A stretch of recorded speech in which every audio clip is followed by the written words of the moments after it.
L'actualité sociale qui s'invite dans cet entre-deux tours, notamment avec Néo Sécurité, numéro 1 français de la sécurité. Qui s'est déclaré hier en cessation de paiement. 5000 emplois sont en jeu. Avec nous ce matin en direct sur BFM TV, Jean-Michel Houry. Bonjour, merci d'être avec nous. Vous êtes le président de Néo Sécurité. Alors, le chef de l'État, le président candidat qui se dit prêt à vous recevoir dès demain. Est-ce que ça vous rassure et qu'est-ce que vous en attendez de cette rencontre ?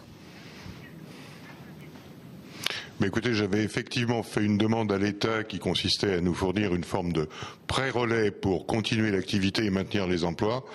Le chef de l'État a réagi de façon extrêmement rapide, je dois dire, et j'en suis très satisfait. Maintenant, derrière, il faut que cela débouche bien sûr sur du concret. Justement, le concret, c'est quoi? C'est 15 millions d'euros, il vous les faut rapidement? 15 millions d'euros qu'il nous faut effectivement très rapidement. Si ce n'était pas le cas, je n'aurais pas fait une déclaration de cessation de paiement. Le problème, c'est qu'il reste que 11 jours jusqu'au second tour. Est-ce qu'on va vraiment avoir le temps de régler les choses? Est-ce qu'on risque pas sinon de vous oublier une fois la présidentielle passée?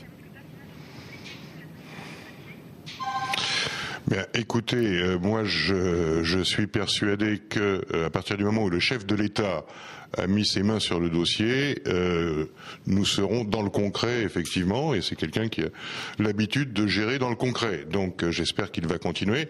Bon, le fait que nous soyons entre les deux tours est une circonstance malheureuse dans tous les cas de figure, mais le calendrier n'a pas été dicté. Si on en est là, c'est parce qu'un investisseur qui devait amener 25 millions en 2012 à Néo Sécurité s'est désisté tardivement, c'est-à-dire le 6 avril, alors qu'il devait amener 15 millions en mars.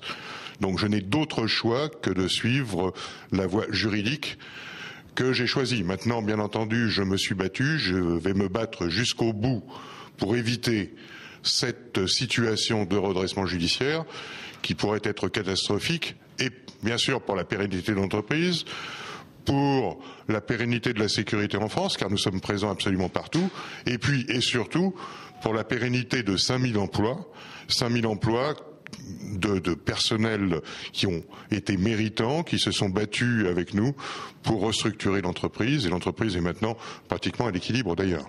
Est-ce que vous vous rendez compte de la position dans laquelle vous vous trouvez, symbolique évidemment en cette période entre deux tours, puisque vous pourriez être la plus grosse faillite du quinquennat de Nicolas Sarkozy? Bah écoutez, j'espère bien qu'on ne sera pas la plus grosse faillite et qu'on ne sera pas en faillite.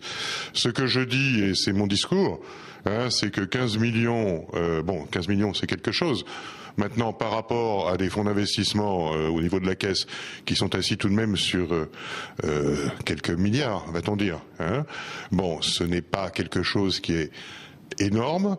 Deuxièmement, dans l'intérêt économique de l'État, il faut comparer quoi à quoi? Il faut comparer cette demande de pré-relais qui serait donc remboursée, qui nous permet d'atteindre le port dans les meilleures conditions. On parle encore une fois de 15 millions, il faut comparer ça par rapport à ce qui serait perdu par l'État, à ce qui disparaîtrait purement et simplement, à savoir des remboursements de créances de l'ordre de 40 millions que nous nous sommes engagés à rembourser d'ores et déjà sur 8 ans.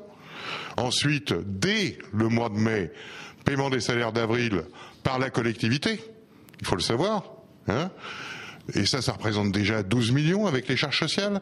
Ensuite, paiement de licenciements multiples avec tout ce que ça peut comporter d'exécrables, et on parle de 3000 salariés. Au total, faut-il mieux permettre à une entreprise qui commence à faire ses preuves, qui s'est retournée difficilement, mais qui s'est retourné, qui est en équilibre d'exploitation et qui demande un prêt de 15 millions, ou alors brûler purement et simplement 100 millions.